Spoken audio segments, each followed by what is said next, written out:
So, ayan guys, shout out sa lahat ng mga katikram natin dyan, sa lahat ng mga supporters at mga nagmamahal ni Kuya Luis. Ito yung pag-uusapan natin. Pagsikapan kong magawa ko ng video na to, reaction na to dito. Dito sa post ni Ma'am Angel, di ko rin naman kilala kung sinong Angel na yan. Sa Angel yung pangalan niya.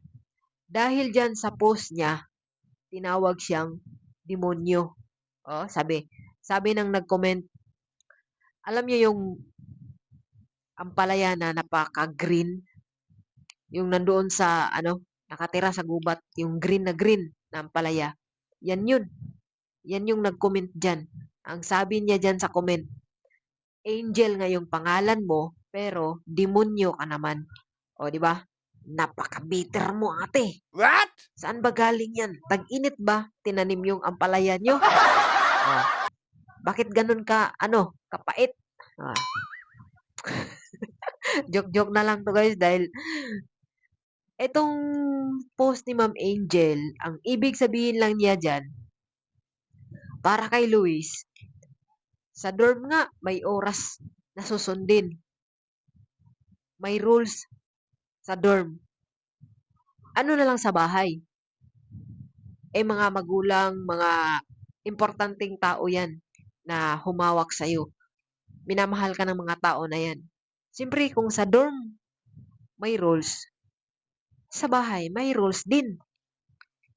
Yun nga lang, kahit ilang beses mo na binibreak yung mga rules sa bahay, wala kang penalty. Pero ngayon, isang beses ka lang nagkamali doon sa dorm, penalty ka na. So, dyan mo makikita kung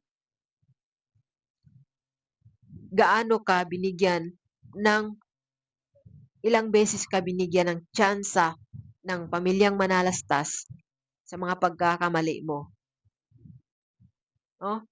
Dito mo makikita ba na parang hindi mo nilagay sa puso mo yung mga pagdisiplina na binibigay ni Tatay Tikram sa'yo, Luis.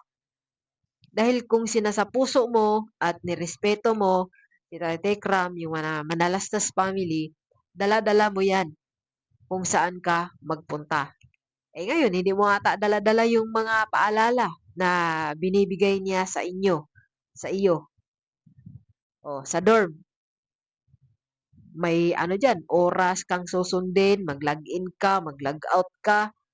Ngayon, hindi mo nasunod yung lumabag ka sa rules, penalty ka. Pero uulitin ko, ilang beses ka nag-break ng rules dyan sa bahay ng Manalastas, wala kang penalty. Bugkos, paulit-ulit kang sinasabihan at iniintindi. So, sa lahat ng mga nagmamahal ni Luis at nagtotolerate, ako, nilabas ko tong ito dahil ayaw ko na kapag mahal ko yung isang tao, sinusuportahan ko, ayaw ko na itolerate.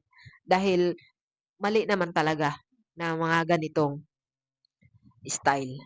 No? Na parang disrespect yung ginawa niya sa Manalastas family. Kita nyo, yung nagpapaalam na siya dahil ihatid na siya sa dorm niya sa Laguna. Anong ginawa ni Lola Inda? 'Di ba nagdakdak? So doon ako nag-umpisa na napaganyan ko, oh, ganun pala? Ganun pala si Luis. So nadagdagan nung live ni Tik John at ni Tatay Ram. Parang nilabas na nila ba yung naiipon nilang pasensya na hindi na kayang itago at gusto na nilang ipaalam sa mga supporters ng mamahal ni Kuya Luis na ganyan si Kuya Luis. Total nakilala naman natin si Luis sa social media, na sinusuportahan natin siya dahil nakilala natin siya sa social media. So, hindi pwedeng hindi nila ilabas yan kung ano yung pagkatao ni Luis dahil para malaman natin na meron palang ganun na nangyari. Akala natin ay okay sila sa loob ng pili, pero pala meron na palang mga tao na nagsasakripisyo sa ugali na pinapakita ni Luis.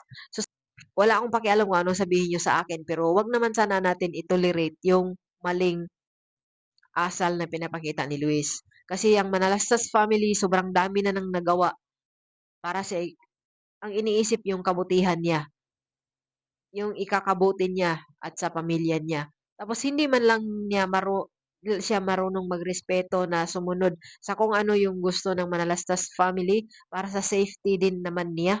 Concern ka na dapat safety ka na sa bahay ka.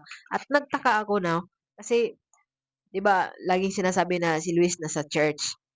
So saan niya ina-apply yung mga napag-aralan niya, natutunan niya sa church na dati naman sumusunod naman siya. Pero nga sabi nga natin on process yung ano ba, yung parang sa edad nila ay parang iniisip nila ay tama yung ginagawa nila. Pero sa totoo hindi. Pero yung nasa isip nila ay gagawin ko 'to dahil masaya ako dito. Mga teenagers bitaw mga ganyan, teenagers parang marami silang mga bagay-bagay na i-discover. So, isip bilang mga magulang, nandiyan tayo nakaantabay sa kanila palagi. At anong nakikita natin na hindi tama, sinasabi natin sa kanila na hindi na tama, dapat ganito, sinasabi natin sa kanila para maintindihan. Yun yung sinasabi ni Tatay Tikram na lagi nilang sinasabihan na tinatama nila yung ano yung pwede at hindi pwede. So, kaya nga, diyan tayong mga magulang eh.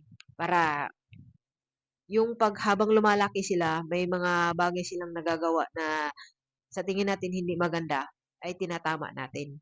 Kaya sa lahat ng mga nagmamahal ni Luis, sana magtulungan na lang na ano, i-grow si Luis para hindi siya diyan na lang na kung nakita niyo yung nagdakdak si Inda tapos ang reaction lang ni Luis is nagaganyan lang, tango lang ng tango, tango na si Lola Inda nagdakdak dahil ganyan, hindi wala na, hindi niya kinakausap na yung mga tao sa bahay, parang disrespect na ba?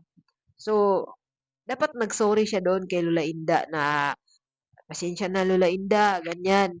Oh, di yung tatango-tango lang siya na parang ano, na doon din sa bahay niya nung malapit na matapos.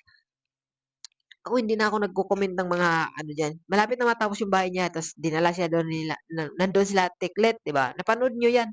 Tapos yung sinabi nga, "Oh, Luis, ito yung ano mo, ito yung kwarto mo, dito yung ano mo." Alam mo yung gano'n-gano'n lang din siya, hindi ba yung ano, pero gano'n talaga yung ugali siguro ni Luis, pero dapat i-improve niya, 'no? So, diyan na lang siguro. Basta ako ayaw ko i-tolerate yung gano'ng ugali at sa lahat ng mga nagsasabi na, "Ay bakit niyo pa kasi kinuha-kuha doon na umuwi na 'yan ta's kinuha-kuha ta's ginaganyan niyo lang naman." Para sa akin mali po ata yung mga sinasabi niyo na gano'n. Ang gusto lang naman ng Tekram family is mapabuti si Luis.